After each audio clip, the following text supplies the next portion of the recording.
आप टक्कर में मान रहे हैं आम आदमी पार्टी की जो एंट्री हुई है उसे? हमारे यहाँ या आपकी मुस्कुराहट बहुत कुछ कह रही है? हमारे यहाँ एक मिसाल है, भेड़ शीप, भेड़ की लात घुटनों तक।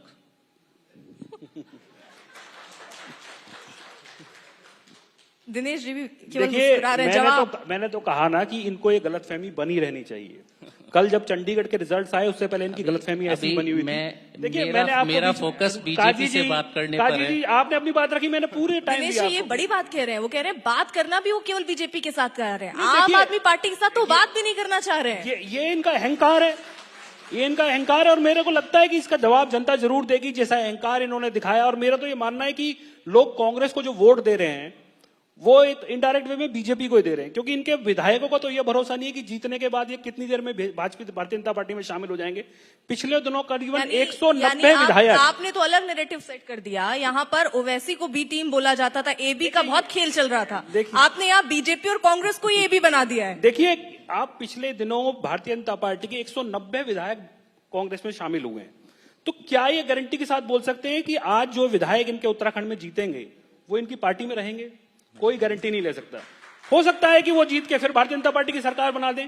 तो ऐसी कांग्रेस पार्टी को लोग वोट क्यों दें जिसका कि यही नहीं पता कि उनका कौन सा विधायक का ये सवाल बहुत है, क्योंकि चाय पर तो चर्चा आप भी करते हैं, इसका उदाहरण लेकिन अपने नेताओं को रोक नहीं पाते हैं। मैं सब जगह इनके इसी सवाल का जवाब ही दे देता हूं। यकीनन पिछले दिनों देश का लोकतंत्र कमजोर हुआ और सभी ने उस लोकतंत्र को कमजोर होते देखा।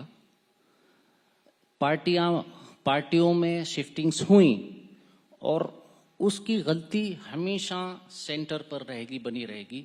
सिंगल लार्जेस्ट पार्टी को हमेशा एक मौका मिलता है। हर एक सरकारी आयोग की रिपोर्ट हो या किसी की हो, अब गोवा और अरुणाचल प्रदेश, वहां कांग्रेस को सरकार नहीं बनाने दी, तो फिर हॉर्स ट्रेडिंग को ये लोग मौका मिलता है। कांग्रेस के पास इतने थे तो कुछ गए, यकीनन गए। मैं एक मिनट, पंजाब में आप एक मिनट सुन तो लीजिए। अबे सुनिए, मैं बीच में नहीं बोला, अब आप भी सुनिए। पंजाब में आपके कितने एमएलएज थे, कितने एमएलएज ने पार्टी छोड़ी, जरा आप जवाब दें। आपका मतलब आप पार्टी जवाब दे, क्या आपके एमएलएज नहीं गए? ये लोकतांत्रिक सिस्टम बिगड़ा है, इसमें कोई शक नहीं। हाँ, हम अब आने वाले वक्त में हम आने वाले वक्त में मैंने इसको एक्सेप्ट कर रहा हूं, मैं कोई बहस नहीं कर रहा हूं। हम इस सेटअप, इस सिस्टम में हम लोगों की एक निगाह बनी हुई है। हम उन लोगों को ही चयनित करने की कोशिश करेंगे जो पार्टी के साथ निष्ठापूर्वक बने रहे। एक मिनट मतलब आप यही कह रहे हैं ना, खरीद फरोख्त का जवाब दे रहा हूँ, उनका एक जवाब दे रहा हूँ। इन्होंने खुद ही एक्सेप्ट कर रहे हैं कि पिछले दिनों में लोकतंत्र बहुत कमजोर हुआ है। काजी जी, आपको याद दिलाना चाहता हूँ, आपातकाल को याद करिए। इससे बड़ा दुर्भाग्यपूर्ण घटनाक्रम इस देश के अंदर में कोई हो सकता है क्या? इमरजेंसी में आपने देश का गला घोट दिया, लोकतंत्र का गला घोट दिया, संविधान की धज्जियां उड़ा दी। इससे आपने कहा खरीद फरोख्त हो रहा है, आपने इस बात का जिक्र किया ना, खरीद फरोख्त हो रही है। मैंने अभी इससे भी आगे एक कदम मैं आपको ले जाता हूँ। नहीं, पहले एक कदम हम पीछे पे बात कर ले। खरीद फरोख्त पे बात हुई कि नहीं हुई, मुझे ये बताइए। और मुझे ये बताइए कि आपने आम आदमी पार्टी को बता दिया, आपने बीजेपी को बता दिया, यानी अगर वो आपकी पार्टी को छोड़कर आम आदमी पार्टी में कोई चला जाए या बीजेपी में चला जाए तो वो खरीद फरोख्त है। अगर आपकी पार्टी में कोई वापस आ जाता है या बीजेपी का कोई कैंडिडेट आपकी पार्टी में आ जाता है तो वो विचारधारा की बदलाव, वो विकास से संतुष्टि नहीं है, वो मन बदल कर आया है, विकास की तरफ आया। ऐसा क्यों? खरीद फरोख्त सिर्फ दो पार्टियां कांग्रेस की तरफ से नहीं होती? ऐसा अभी हाल फिलहाल उत्तराखंड में यशपाल आर्य जी और उनके बेटे संजीव आर्य जी भारतीय जनता पार्टी को छोड़कर आए कांग्रेस में। खरीद फरोख्त हुई? अब मैं आपसे कहने जा रहा हूं। 8 विभागों के मंत्री थे यशपाल आर्य जी।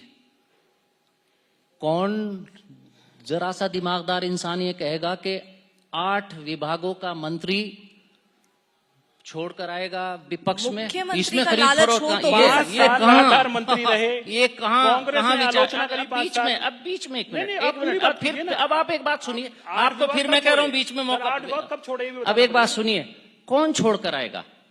तो ये तो खुद सिद्ध करता नहीं, है खरीद फरोख्त आपने कहाँ अच्छा होती ऑफर है। दे अब दिया मैंने होगा। हम इसमें एक और चीज कहना चाहते हैं। सर देखिए, कांग्रेस की तरफ से ऑफर अच्छा आ एक गया चीज होगा। और हम कहना नहीं, चाहते हैं इसी बात पर, इसको आगे मैं कैरी फॉरवर्ड कर रहा हूं।